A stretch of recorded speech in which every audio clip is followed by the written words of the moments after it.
Okay, we're back from back in session. You don't. You don't? Oh, they seem so low. I think they got Huh? You're too halfway down this thing. Okay. I thought we'd start with page 7. It's shorter. So that would be the case management budget.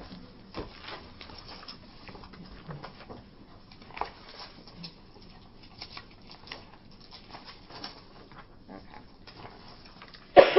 This budget has switched to the general fund. That's what we're proposing.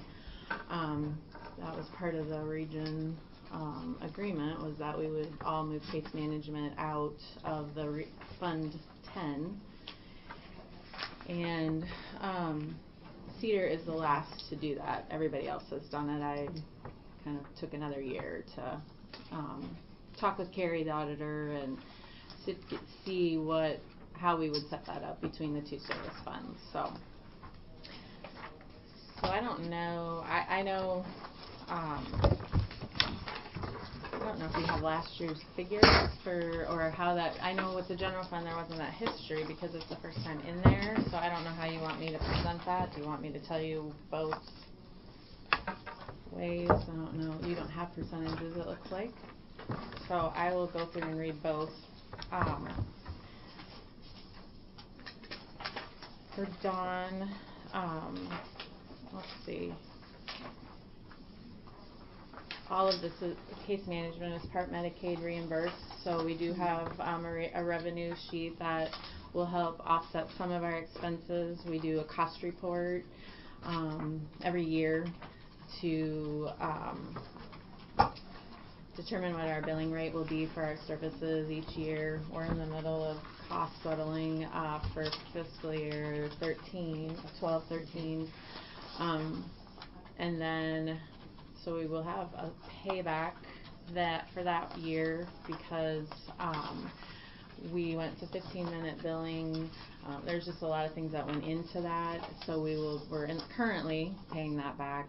I believe that was around $40,000 roughly. I think it might end up being a little bit less, but.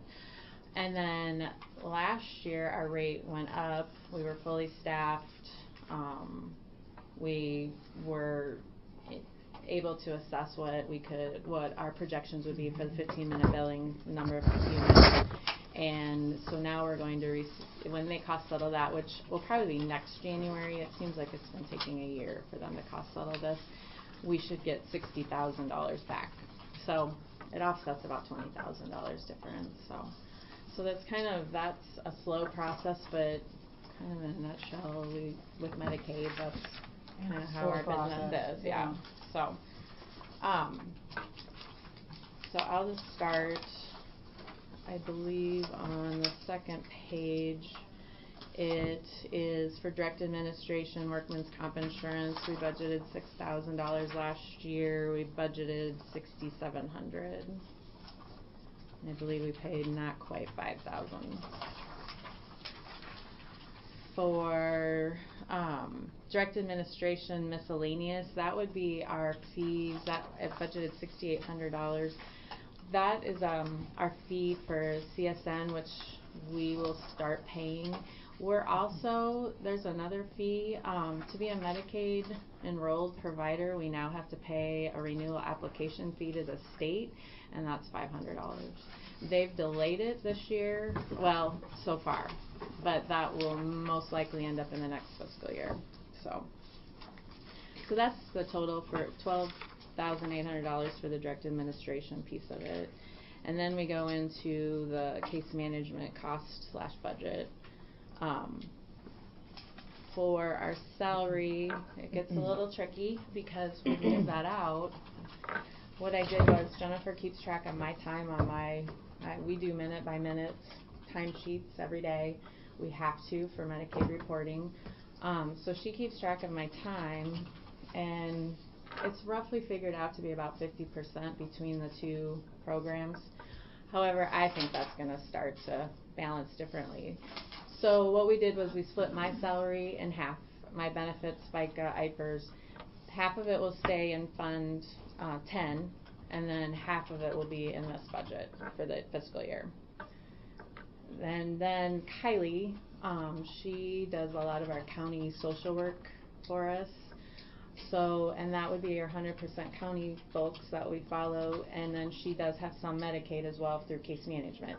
So we split hers in half too, and kept half of her salary FICA benefits in Fund 10, and the rest is in this budget. So we'll have to be diligent about sorting that all out between the two funds to pay. So that's why you're going to notice that the salaries and all that have decreased. So, and that's probably the biggest area change in the case management budget. So, any questions about that part of it?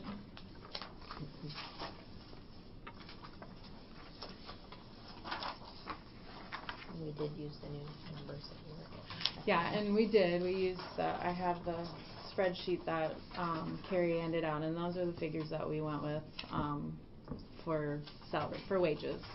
So, let's see. So if you get through all of that, the insurance, FICA, IFRS, after splitting those two costs between the two service funds for the two people. Then we have fuel, which we decreased to $3,000. It was $3,500 last year. We've spent just a little over $500. However, we are down a person in our office, and hopefully we'll have that filled soon. But that makes a difference. It'll go up a little bit, but I think we can manage that amount for fuel with gas prices also dropping. So, lubricants we left the same. These are for the cars for repairs, oil changes, new tires, things like that, and things that come up. Replace windshield wipers, all those little incidentals that we have with the two cars that we have. We left those the same. Magazines, periodical books, we normally we get like a paper to the office, which is helpful. It's easy. It helps us kind of keep track of who's coming, going, what's up with, what they're up to, those kind of things, county news. And then that basically covers that, and maybe sometimes we may purchase a book here or there at a training that we're at, but we don't do that very often, so we left that where it's at. We do budget money for an interpreter if we have a person who is deaf. It is up to the agency, whichever requesting the interpreter. If it was out of Fund 10 for my funding or that type of thing, and I needed an interpreter, then it would come out of my budget. If it's for ICP, an individual comprehensive planning meeting, or those kind of things that we have with the providers and the consumers and their family, then that would come out of the case management budget. And we do have one person that utilizes an interpreter at least 3 times a year, so if not more, depending on the situation. So we have added that. I think we added that a couple of years ago when we had that person come on board. So on page 4, or I guess it would be typing, printing, binding. We did increase that. We're having to redo a lot of things with region forms, replacing case management form, updating our forms, our binding, and our printing. Can you think of that? What else? That's what we do when we advertise. Oh, right, when we advertise for positions, things like that. That money for the papers goes in there too. So postage we left the same. Even though there's going to be a slight increase, I think we can still manage that. We're not sending out as much in the form of a survey like we have been, just because we used to do one for the community services office, but that changed when we went to region. So, and that there may be some, but that would be more at the region expense in that pot of money that we have at that level for that type of thing. So hopefully we should be fine. Let's see. Phone. Well, let's see. Employee mileage and subs we left the same at $1,700. sometimes it seems like I'm going to Davenport and everybody else is heading, so, I mean, we try to, whoever goes the farthest takes the car first, and keeps going down the list till we end up with personal vehicles, so we do have some mileage expenses, so. Let's see, phone we did up, we're really pushing hard to make sure we're contacting everyone, plus I think we're seeing a lot more people calling in, that we need to call back, talk to, crisis situations, we have seen some of that, so it increases. Training and education we left the same. Medical and health services, obviously if we needed to, for hiring purposes, if we needed to do any type of like a physical or screening of some sort, we did drop that. We don't pay for those very often. Planning and managing consultant, that's ISAC's technical assistance, and we left that the same. Last year we spent just a little over $5,000, so we left that at $6,000. We do have a few more people that we submit. It's based on the person. They charge us what is it, about $3 and It's more than that now. Is it? I can't think of the amount. They right have off a the tier hand. system, and depending on the amount of people that you bill for is a dollar amount that they charge per person is how they do that. So office and data processing equipment, we do have some couple computers that are they takes them a while to even come off.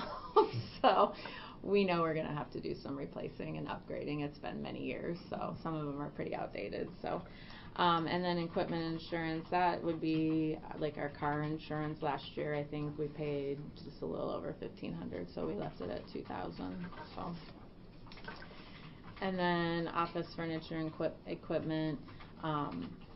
We've had to replace some furniture down there just because it's seen better days. So. Of what we've had, so we left that in there too. So that was a grand total of $350,215. And then the total is that those two fees on the front for the workman's comp and the miscellaneous, they're put up above in like a direct admin budget, but they're factored in. So you'll notice that the total is $363,015. So. The grand total. Our revenue, we budgeted $200,000 for Medicaid, and then we do have a few individuals that we bill for through Magellan. They manage the Iowa mental health plan for the state of Iowa, and so we do bill them. We are billing less to them because, if you'll remember, a lot of them went into those integrated health homes, and so we no longer work with those folks. So. I conservatively budgeted $204,000, so that will come back to you in the fund that this budget's at. So it will not go into Fund 10 like it has been. So hopefully we can get a little bit more. We obviously we submit our cost report each year and hope that our rate will go up, so that by each person that we bill for, that we can. The revenue that we pull back in will assist with some of that cost, and then we obviously added in the paperwork billing now that we weren't doing last year, so that's going to increase our numbers as well. So hopefully it'll be more than this, but I always do a conservative amount just so that I'm not banking on that and then I fall tremendously short. So are we going to be able to take some of the Fund 10 balance and bring it over this year to help with this $159,000 net deficit to the general fund? I'd have to talk to Carrie on how we can figure that out, because I probably will have. And when we get into that service budget, I can go into more about that. I do have a bill that I have to submit, or I have to pay next week, for that transfer of that 25%, to the region, and that's gonna be $568,000. That's gonna go out. I have slightly over $1 million right now. I don't think we're gonna, obviously I will have a ending fund balance, and I don't think we're gonna have a problem with meeting the rest of the expenditures, but I had thought about that, and I don't have that sorted out yet as to how much we can turn over to help support this program. How soon will you be able to do that? I know the auditors were here, and they hopefully were going to give me my final numbers, and then I wanted to meet with Carrie and then sit down and figure out how we go about that. How is it possible to take that out like a one-time and it moves with the program type situation? So I think we'd have the money to do it now, because obviously as we keep going, and I'll show you, I'm going to have less and less of a fund balance because I'm sending money to the region. So now would be the time to look at that. So, and there's been some discussion too where, so the money that they're cost settling is from fiscal years that was coming out of Fund 10.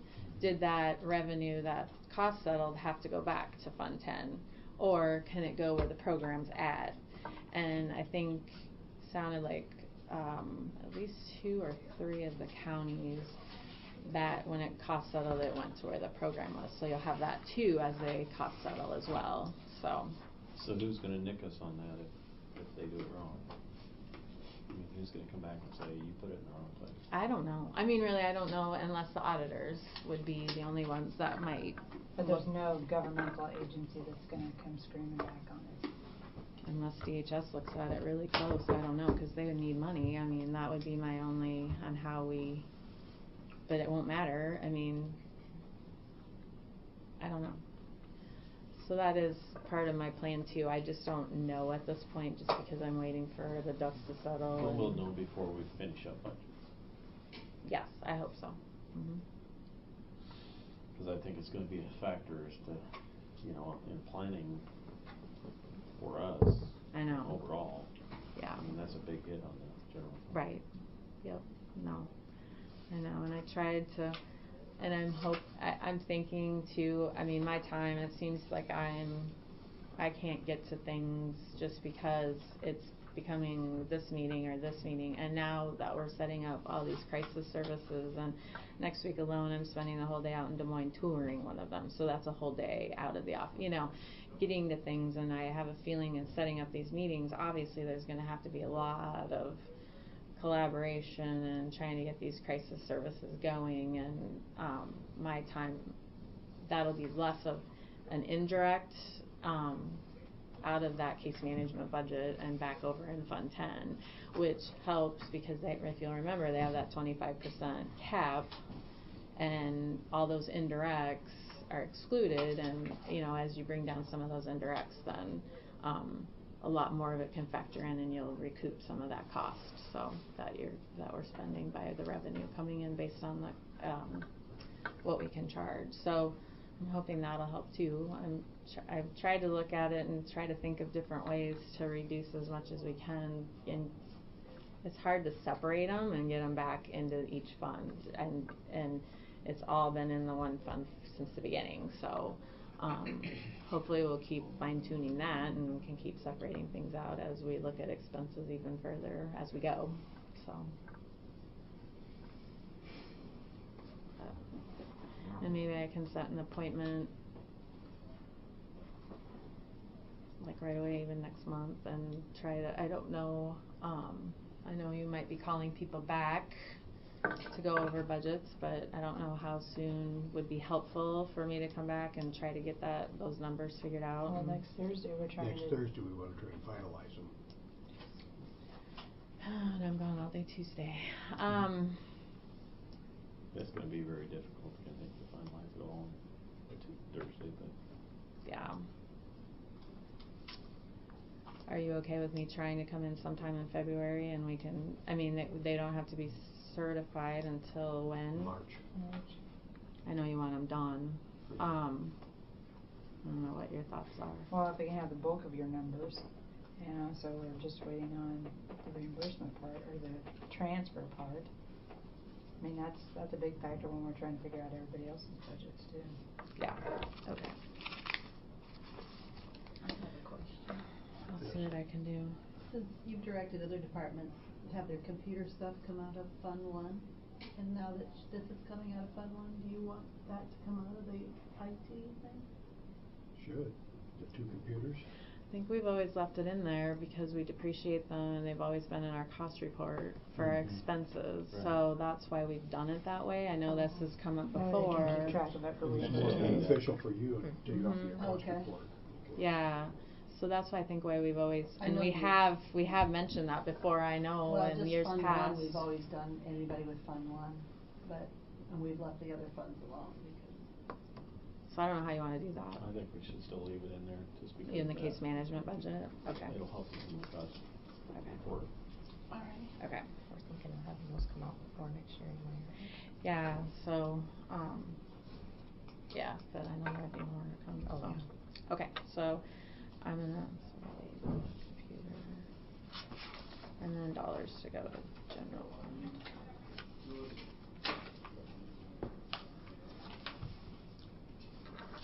I think I'm here all day Monday, so I'll try to meet with Carrie for sure if I don't grab her tomorrow and, start working on trying to figure out how we can do that. So I can maybe even leave you some information. I won't be here, but, for Tuesday, just to give you an idea of what's possible and what we can do. Okay. Any other thoughts, questions on that budget?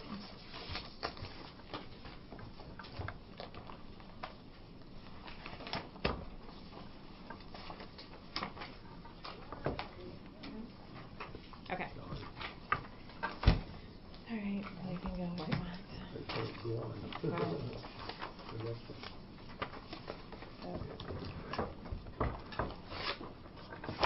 Huh, this budget. Okay, so.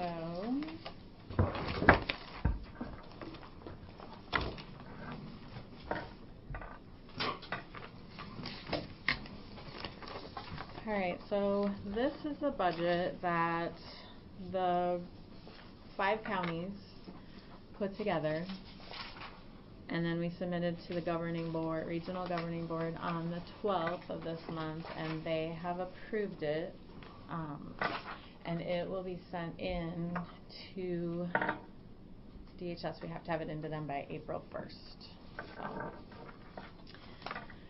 So this is a spreadsheet that we came up with, and that's why I'm sharing it with you today. It's complicated, but we'll go through it. Just for Dawn, and just as a refresher, if you'll remember that we have so far 3 diagnosis codes that we're working with when we do our chart of accounts. So if you'll remember, mental illness is 40. So if you're looking at it's not on here this way on the spreadsheet, but if you're looking, and I don't know when you'll get a copy of the big service budget, on here it goes by diagnosis code, and then the service chart, part of the chart of accounts. So I'll explain that as when we get started, but just so you know that 40 is mental illness, 42 is intellectual disabilities, and 43 is developmental disability. And if you'll remember, we removed the 41, which was your chronically mentally ill category last year. So those are no longer being used as a diagnosis code. So if you're looking at this, it goes in order of your 40, 42, 43, and then all the service chart of accounts follow that. So it's rather confusing, but okay. So the very first 3 columns is the Cedar County. That's the budget I put together, and we'll follow that.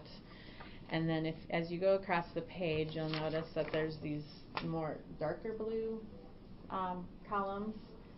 That is the region budget. Like we're gonna have like some crisis services in there, and then we have some administrative costs, and that's if you'll remember back in July, each county contributed $10,000, and that was to help pay for publishing, some of those costs. And then eventually when we get back here, you'll notice that it totals up crisis services that we're going to be doing.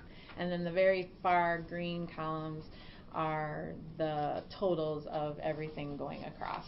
So for the total regional budget that will turn in. So does that make any? I hope that makes sense. So if you'll notice, it will go down, and I'll just go through each area that I budgeted. For the 11,000, that's direct administration. That is now where my other half of my salary went. My benefits, insurance, that's where half of Kylie's went as well. That keep the county social worker. If you go down to the 12,000, that is we pay $24,000, and that goes to the Community Mental Health Center in Iowa City for their satellite office that they have out here in Tipton. Currently they have therapists that come out and meet with people out here in the counties. It makes it a little bit easier instead of having to try to get into Iowa City for those visits. Over this next year, I left it about the same there for now. I would like, with the crisis services that we're developing, I would like to meet with Stephen and try to utilize this office more for maybe some telepsychiatry, maybe some crisis type services that people can access through that office. I think he'd be interested, but there again, we have crisis money budgeted down the road. So this is just to help keep that office here. I know we had a discussion about that we wanted to keep that local presence. And so that's what this money does. So if you go all the way down to 32,327, which is your representative payee, we pay payee services to help people manage their Social Security benefits. That would be 2 people in that amount, and I budgeted $3,000 for the year. The next is 32,329. That's your supported community living, and that keep in mind on this spreadsheet, this is the total for all of those 3 population groups. In here, in this, it's going to be separated out by population and some by person. We do have some by people in here, so just so that you keep that in mind. I budgeted 68,700. We have 6 people right now, and there's a few more people that have come in that they're wanting that service, and we're working towards getting that set up. So we are adding to our SCL program. So that's why I left it the same as we did last year, just because we're starting to get more people that are coming in. Let's see, if you go down to 41,306, that is your prescription medicine. If you remember, we did not really pay for that in the past, unless we were following a host county plan in another county, and they chose to fund that, then we would honor that plan. However, but if you had people in Cedar County, we would not. And now that's changed when the regions came about. We all decided that each of the 5 counties in the region would fund that. We have had so far 1 person that I paid for, and I have another one I'm setting up tomorrow, and there's possibly another one. So we're starting to have, and these are people who don't have insurance but are in the process of applying for insurance and don't have coverage to help with those costs. So we're willing to pay for that until they do get their coverage. So what did they do before, Julie? Some just weren't taking their medications. Some maybe family members would help out and pay for their prescription. Some were getting samples from like their psychiatrists, those kind of things, to help them get by with the cost. So Didn't we set a deadline too for the insurance? They had to have insurance by a certain date. they do. So as for the region, we go by the year, the calendar year basically, or the fiscal year, but they have until December 31st. of this year that we would fund everything through, and then they should have insurance. And now obviously that'll start over for the next round of people, because they were all supposed to re-enroll or open enroll, and that window's closed. You can still apply for insurance. It's just different. It'll take you maybe till February now to get your insurance instead of January and starting the new year and everything. So it'll still, now we'll be looking at the end of this year that they need to have their insurance by, or we try to work with them quickly to get signed up so that they can have that coverage, and that minimizes our expense. Is somebody assisting them with getting signed up? I mean, is that what you're doing? Is you're Yep, we try to refer them because otherwise it isn't going to happen. Right. So what we do is we try to refer them to where they can go and meet with somebody and get signed up, or if they go into your to see your psychiatrist, the staff there will say, do you have insurance? If not, then they know how to go ahead and get them signed up at that point when they visit. Hospitals, they're doing the same thing. As people are coming in, then they're trying to link them up right away and get them signed up while they're there. So yeah, we are trying to actively get that taken care of, because we know it's hard to follow through sometimes, or even to get to an office is hard, just with transportation, those kind of things. So and it's not always the top of their priority things either. So right. So yep, we do try to help with that. Obviously last year I budgeted a lot of money for that. We've not had to use a lot, so I just dropped it down to $8,000. I am seeing just a little bit of an increase in a trend and asking for that. So, and some of those meds are several $100s for 1 month. So, 42305 is your outpatient services at your community mental health centers, your therapy, psychiatry appointments. So far, I believe we've had about 3 people access that. We used to have a lot. So we've seen, with insurance kicking in, that we've seen a huge decrease in expenditures in that area. So I did budget around $5,000. So we do have those few that come in that just don't have the insurance. So skip to the next page. Our big area that we spend a lot of money in the county is for the 5360 sheltered workshop services. Like they said today, there are 33 people enrolled. As part of the region agreement, you'll notice I went from $175,000 up to $330,000, and that's because we agreed that everyone in the region should have access to 5 days a week of this service.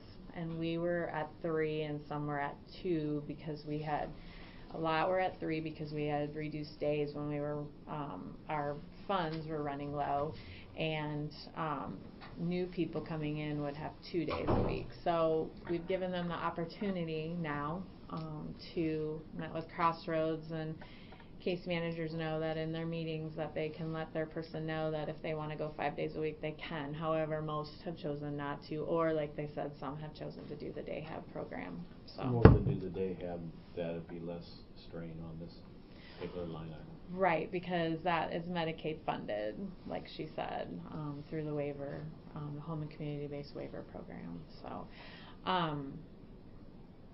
one thing is that we can still, there may be a person who has a mental illness, does not have Medicaid, does not qualify for the integrated health homes, and we come in and we need to get them all hooked up with that, and they may want to access day habilitation, and we can fund that. So that's one item that you'll notice that has been added to this budget, is that that's a service that the region identified as something that we can pay for, depending on, or your developmental disability person, or they're not going to qualify for possibly for Medicaid or those kind of programs. So,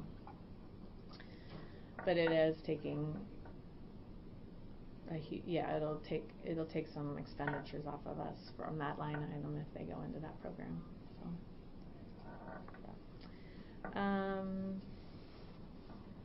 let's see, 362, there's this whole area of pre-vocational job development, supported employment service, these are all areas that we're going to start looking at more, because the CMS, the Center for Medicaid Services, federal level, has issued a directive to the states that people need to be community-based with their work. They don't need to be in the sheltered work centers. They should be placed out in the community, have jobs. They're even indicating to the schools where a lot of times they may transition some of their students into the sheltered work area for some job skills and then go on to do supported employment or have jobs in the community. They're saying, no, don't do that anymore. Go directly to your job development, your supported employment, and have your person with you to help train you on that job. And with that, we put a little bit of money into that, because that in the next 2 years they want to see that really up and running. So, and we've been to several trainings lately where that has been the focus, and that they're really needing to push as part of the requirements to draw down their Medicaid dollars at the state level. So we are going to maybe see some changes, and part of that $330,000 for that sheltered workshop, if things start shifting, can go along with that person into those settings. So yeah, that's going to be an upcoming change that we'll be monitoring too. So 64,314, your RCF 6 beds and over. I budgeted $75,000. We currently have 5 people living in that residential setting, and there's a possible 6th one in the hospital right now that might be going to that setting. So, and that rate has stayed pretty standard over the past few years. So, 71,319, that's the state MHI. We have knocked on wood, we have not had a lot of people access that for many years. This year we have, however. The current tally that I'm at, it's been since October, and started at a pending bill of $700, and I'm up to $6,000. So it's going to be a hefty bill that we'll receive for that one person. So I left the same amount in there in hopes that maybe we won't have as many. And I know they're looking at, I don't know how quickly they may look to shut down like some of the MHIs in the state, but that has been out there that for sure maybe they're looking at Mount Pleasant, which we use a lot through Cedar County for their dual program of their mental health and their substance abuse program there. So that will be a sad thing to see go, but they're really talking about that for cost savings, I think. Do we use independents? Yes, and part of this bill is the person started up there and then transferred down to use the dual program. So it's a combination of the 2 programs. We won't pay as much as from Mount Pleasant, just because that'll get split between the substance abuse budget and the mental health budget. Do we ever use Cherokee or Shenandoah? No. Okay, so the 2 independents, out of the 2 in a decade-long period, which of those 2 would our residents use more? Lately, do you have a guess on that? Lately it would be Mount Pleasant. Do we have anyone in Clarion? No. Because that one's going to. Yeah. No, we don't. So. Okay. Let's see. Down to inpatient, your 73,319, that would be your hospitalizations. We have, so far this year, I believe, had 6 people. Some have had insurance, so I haven't really had to pay, but some have not and have had some hefty bills. So I have left that at $40,000 for the past so many years. So that's just something you can't plan on as to who may need to access that. Hopefully, as we set up our crisis services that are going to maybe be proactive and kind of keep people from having to go into the committals and into the hospital setting. So maybe we won't see as much expenditures out of that area. 74,300, that is evaluations related to that commitment process. A lot of times when they go through that court committal, an evaluation is done right off the bat just to determine where the person's at, how they're doing, what might be the needs, that so that they can report back to the courts. This section, the commitment process, where we have the transportation from the sheriffs, the attorney fees, and the evaluations, we've seen an increase this past year, fiscal year. We've had at least 13, and there have been a few juveniles as well, and we just had a couple this past week. So this has been an area that we're really trying to focus on, and hope that some of these services that the region wants to put in place will reduce this and not have to go through the court process. That's the last thing you want to have a person have to do. So if we can do other services and like follow through and have people right there to start with you and get you what you need, then hopefully we can avoid a lot of that. So, and then the 75,395 is your mental health advocate. She has actually had a higher caseload in our area too lately. She has 16 on her list. That's quite a few. That's a lot of people who are under commitments right now that she follows for Cedar County. So.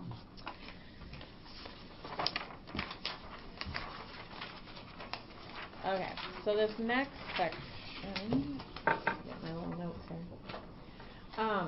This is the crisis section. This is we did budget last year, but it was just a guesstimate. Now we're a little more serious about the areas that we want to budget, and you'll notice there's zeros. I did budget money. I put in for this section. I budgeted $83,000. But what happens is that these totals for the 5 counties went over here into these blue columns, because we're hoping we can use some of that money that we've sent up to the region level. I'll be sending that $500,000 check to them. That will go up, and some of that will be used to start up some of these services, and because they're going to be costly, very costly services, but we just don't have an idea yet at this point what it's going to cost. So it looks a little odd, but we did zeros and carried it over here to the 2 blue columns. So if you're looking at that, but in that area it was 83,000, and then that $10,000 that I sent in July, so a total of $93,000 was moved over into these areas. So it looks like, the grand total of the budgeted services without that crisis area is $744,200. When you add that in, the $83,000 plus the $10,000, it takes my expenditure budget to $837,200.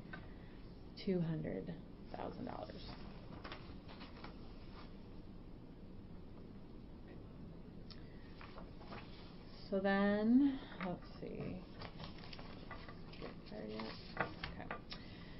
The next part is the revenues and how we budgeted for revenue. If you'll remember, we had to do that Medicaid offset, those calculations,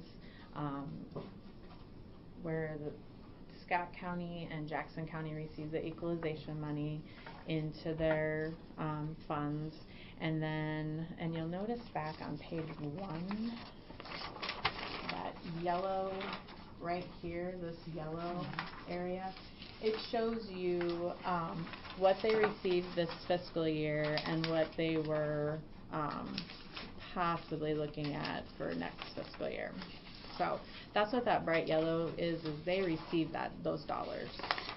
The rest of us did not receive the equalization money, because if you remember, we were above that $47.28, so we're dropping down basically to get to that $47.28, which then I came up to you and showed you that whole formula we did, which made us all in equal again. I mean, Cedar County is now maybe at $45, or, you know, we've dropped even further. There was not that balance anymore of everybody being at that $47.28. So, so I had to reduce our levy by that. It was just a little over $28,000, and so that our levy, and that will be for fiscal year 16. So, I believe it was supposed to be in January, but I just started it in July. So, and budgeted with that amount of revenue. So that will drop to $842,114. We received no equalization funds, and we received word that there will not be any state payment program funds. We are receiving a little bit this year. Ours was about $45,000. That will not happen next year. So we put a 0 in there, and that miscellaneous of $5,000, that is, you'll notice it went from about $200,000 to $5,000, and that's because case management's not in there anymore. I don't have that revenue coming in, and the $5,000 would maybe be like if there's a refund for a service, or consumer needs to pay me for a service, or, you know, those kind of things where that revenue comes into the program. So that brought us to $847,114. And in the process of doing this, I'll bring it up now. When we calculated all of that, we used the population census numbers from 2012. In the late fall, they came out with 2013, and so when Carrie went in and I were meeting to put in this fund balance that we reported on this sheet, it was already in there and it was different, and we couldn't figure out why. And that's why, is because Cedar County, I have it. Cedar, we had it at 18,416 people, and in 2013 it dropped to 18,393 people. So I'm fine at this point. I don't know how we'll do that for the governing board. We may have to, I don't know. We're going to talk about it and see what needs to be done. I clearly budgeted under the amount that it will now be, which will be $841,027 will be our actual levy amount. I budgeted less than that for expenditures, so I think I'm okay. But it is $1,087 difference. So, and I don't know, we haven't figured that all out for the other counties, if they had significant changes in population. I don't know. So anyway, so that came up in this whole process, so just make it more complicated. So one last thing, if you'll remember, I handed out this sheet, and this just gives you how it's calculated out, that 25% that is in the bill that we have to do through each county with our levy dollars. If you'll note at Cedar, it shows that our budgeted expenditures were going to be just over $1 million. If you take 25% of that, it's $279,000. The fund balance is going to be $857,000, and if that 25%, if the fund balance exceeds that 25% figure, then what the difference is, I have to pay into the region. So that is where that it's $68,000 that I'm sending them now. I already paid that $10,000 in July. So the total is $578,076 will go to the region out of my fund balance. So one thing to note on this sheet, that's all right here in this very bottom area, it's telling you how we're transferring it and how we arrived at those numbers. If you'll notice, in fiscal year 16, once again, that my fund balance is going to exceed that 25%, and I'm going to have to send in and roughly an estimate, obviously, a check of $445,000. That's going to leave me with a fund balance of $288,000. We're losing money. So if we bring $445,000 over into we're already general, then Right. And I mean, and I'm honest, I thought about that. Obviously it's going to be a little bit different if I send a little bit more with the case management program. I just need to figure out if that's legit and I can do all that and make that one-time thing move over. Obviously, and I think I can because that program we need that program to keep going, and it should have funds to go with it, you know. And so I will have more expenditure, you know, I will have more out of the fund. I won't, and that will draw closer as to how much I have to send up to the region. But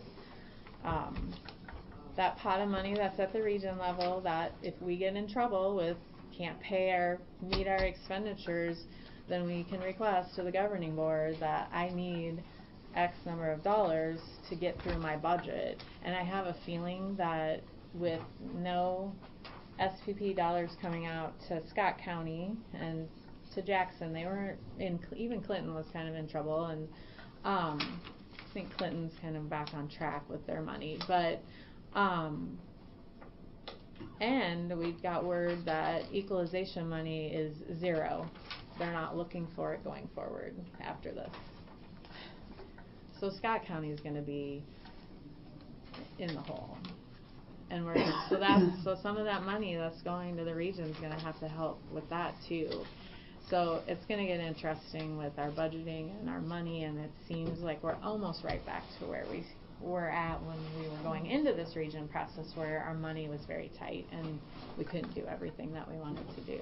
So I'm a little concerned. That's a huge drop for us in fiscal year 16. Isn't it $47.28 per capita that we have to levy? Right. And that comes out to $869,621. Yeah, but it's not exact anymore. No, it's not. And our actually, I don't know if I brought that up. Here, I did bring it up. So this year, when we do that, and we drop to the 870,708, which we're at now, we were at 4728, which is exactly what we had to drop to.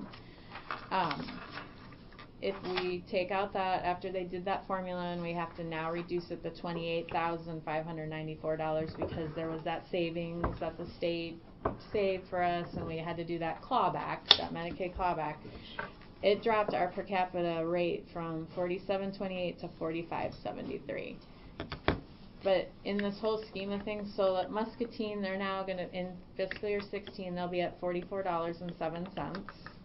We'll be at $45.73. Jackson will be at $43.98. Clinton will be at $37.30. And Scott will be at $39.53. That our average per capita is $42.12. That is not equal anymore.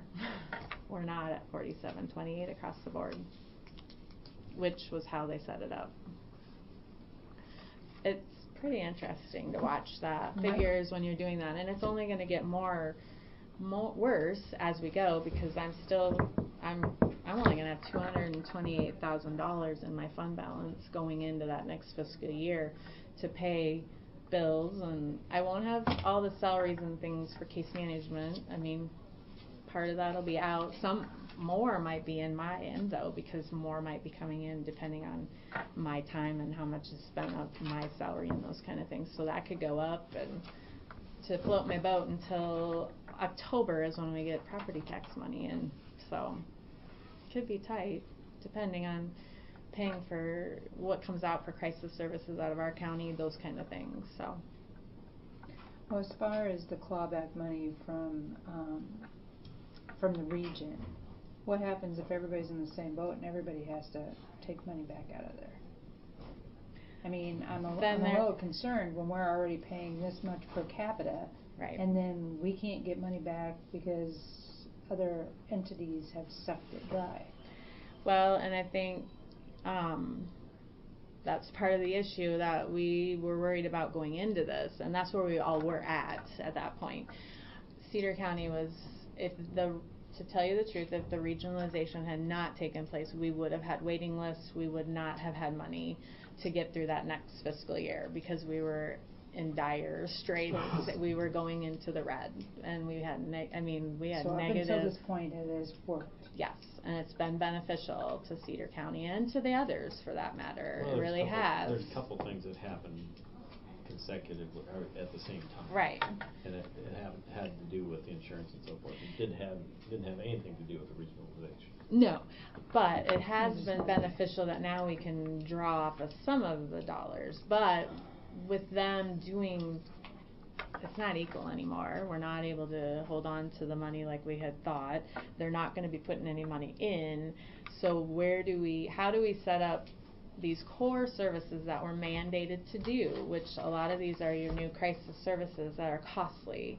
So how are we going, we'll be able to set them up and we'll do fine. It's fiscal year 17 that we're a little concerned about. How do we keep that going? How do we sustain these services and keep them without running into the situations that we did prior to entering into the region? So Maybe you'll have to do like Lynn County did. You see where they hired Renee Schultes? No. LLC to manage theirs? No. I did not see that. It was in the paper.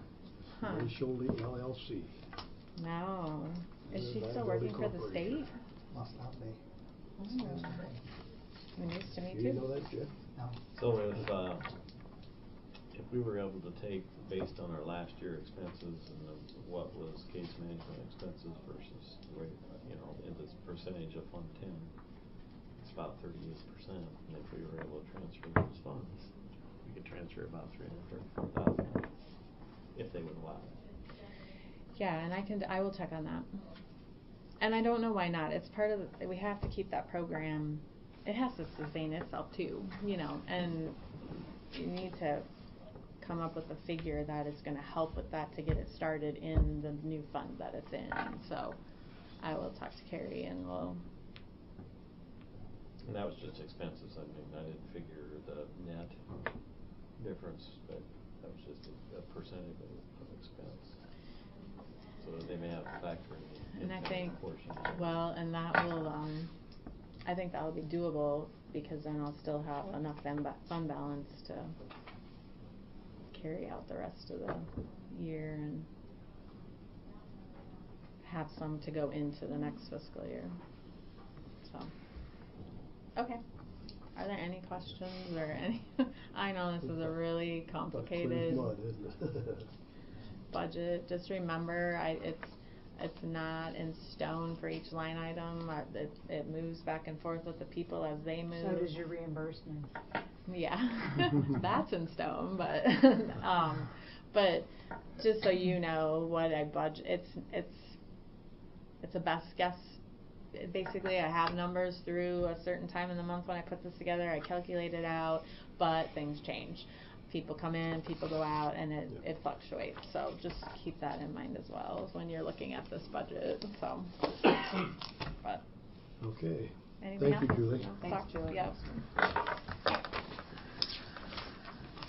We'll jump over to Human Services budget and take Randy since you're there.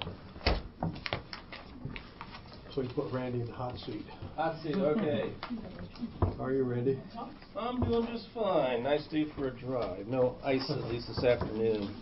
Slick this morning, though, wasn't It was pretty slick in Davenport. it? Here in Kipling, too. 1, 2, 3 on this side, if you would, Thank you. please, and then just a refresher on our schedule here. Set those 3 down. Thank you.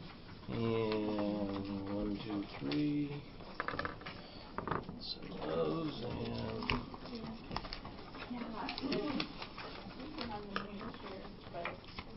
Another 3.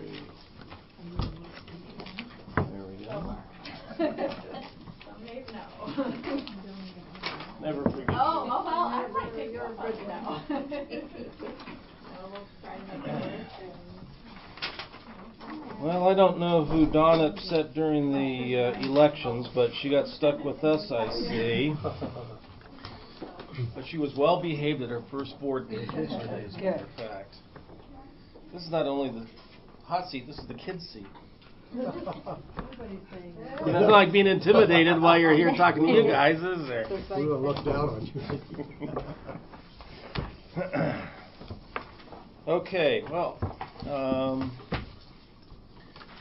just a little tune-up here of the past year and what the trends have been and what our cloudy crystal ball says for the year coming up.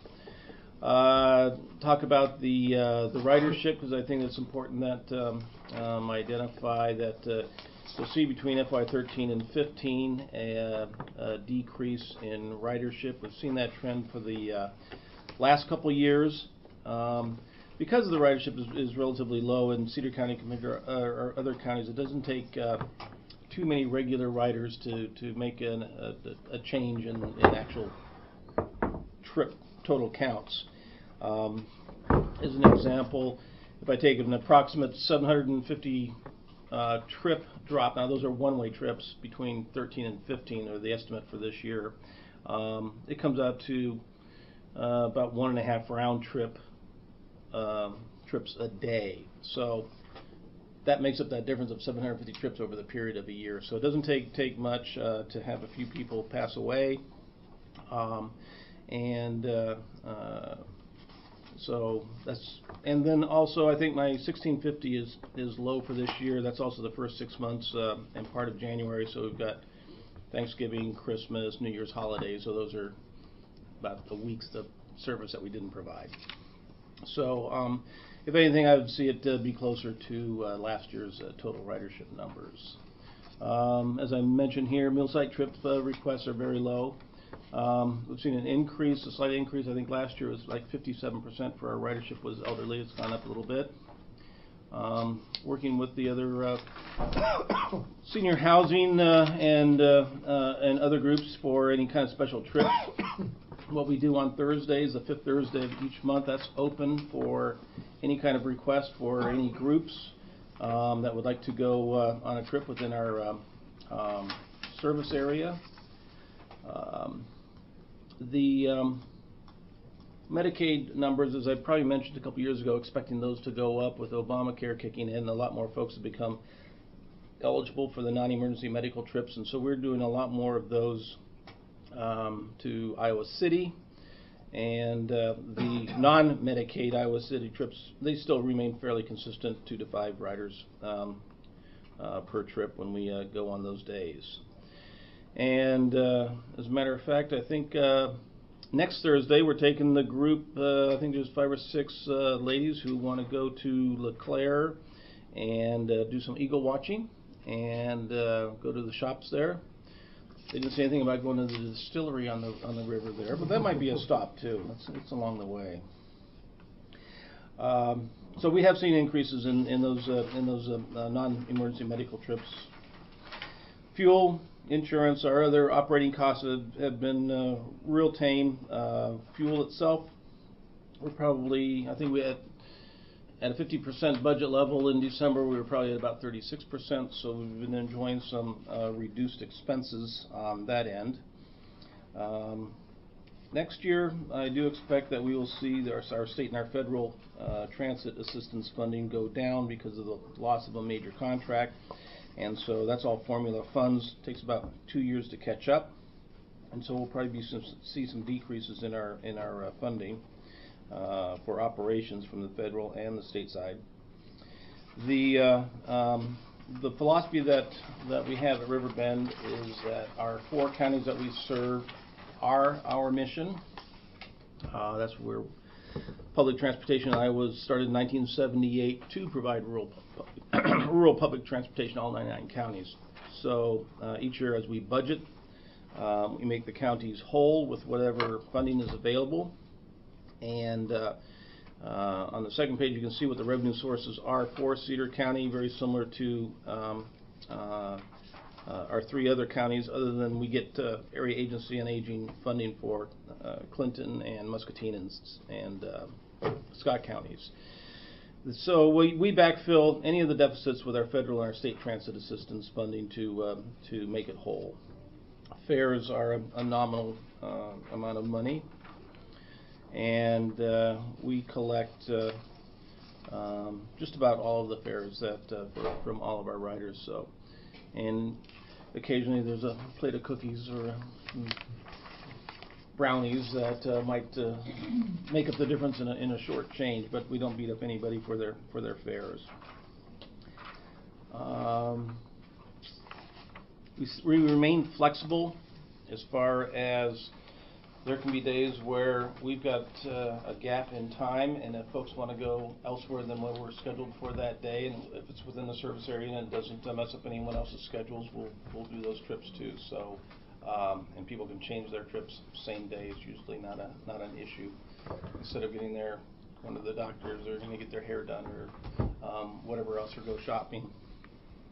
The other thing is that our destinations on the schedules, anytime we go, that vehicle is dedicated to those individuals, so they can run all around town that day, no extra fares. So if they come into Davenport, let's say, they've got about 3.5 hours to 4 hours to go shopping and do various other things. So they can make multiple stops while they're in Davenport that day. And then they basically coordinate with the driver and they say, well, I'm going to go get my hair done. I should be done in about an hour. Come by and pick me up, and then I'm going to go to Reefy's and meet my sister for lunch or whatever. So we make it as a utilitarian form on those trips as we can. Questions on the service? Suggestions on anything that you've had for input from folks, constituents, for additional routes, destinations? You still having trouble finding drivers yet, Randy? We're at a good point now. A year ago you were having trouble, weren't you? Yeah, we had quite a bit of trouble. It's going to get more difficult as the economy gets better, and there's going to be more job opportunities, especially for the retirees that make up about 95% of all of our drivers.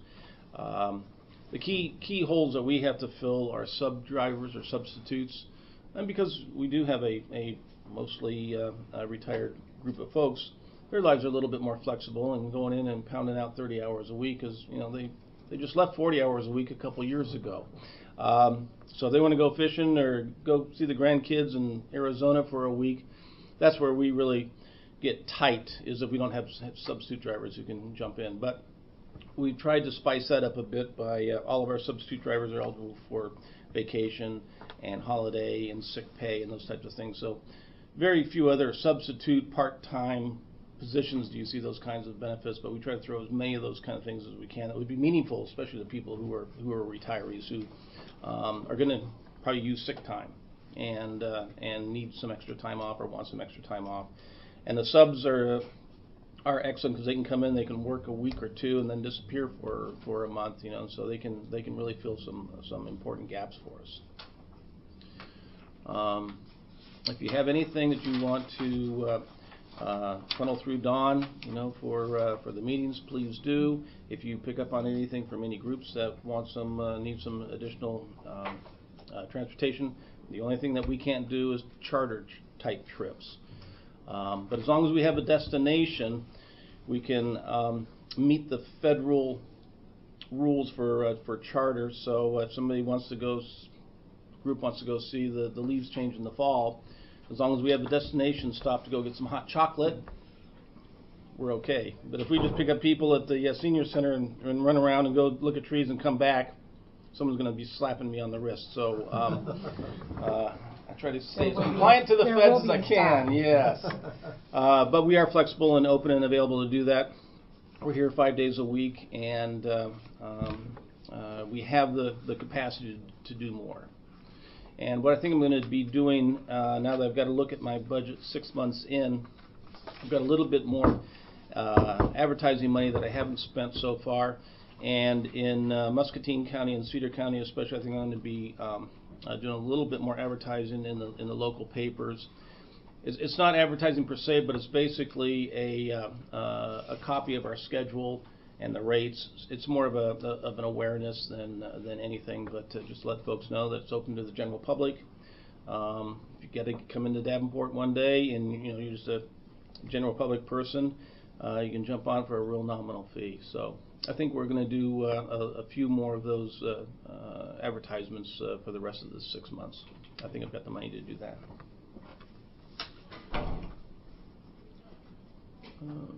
Yeah, you aren't asking for any extra for next year. Nope. Nope. We like that, don't we? Yeah. It's tight for you folks. We can make it work.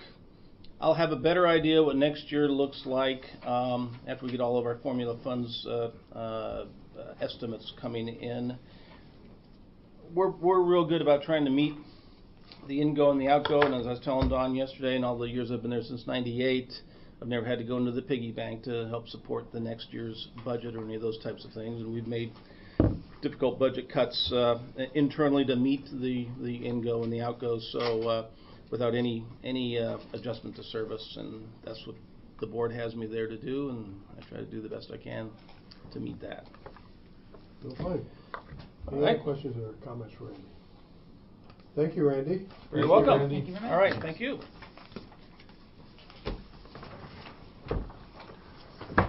Okay, you want to jump back up to the Human Services Budget Review?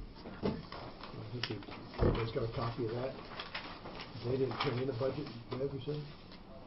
Oh, if I could jump in real quick, you were talking about the regionalization that changed, and I met with Dee Brummer a few times in Scott County when they were going through that. All of us in regional public transit are able to cross any of our jurisdictional lines if the transportation is an issue for getting those folks to services that, let's say, Jackson County or those types of things. So because of the DHS regionalization, DOT doesn't have an issue with multiple regional providers crossing lines to keep those regions whole and getting people transported across the new regions, I guess, the new counties. Okay, well, fine. Thank you, Randy.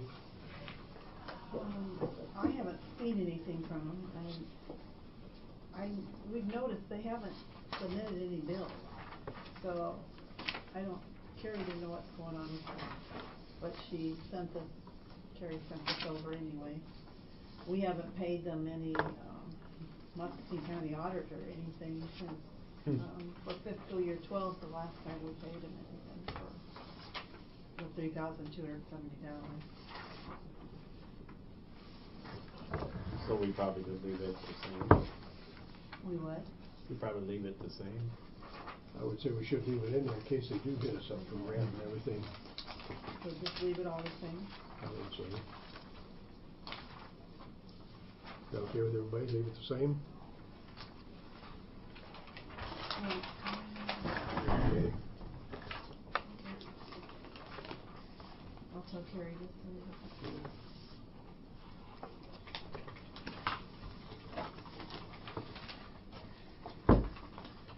I'll be ready here.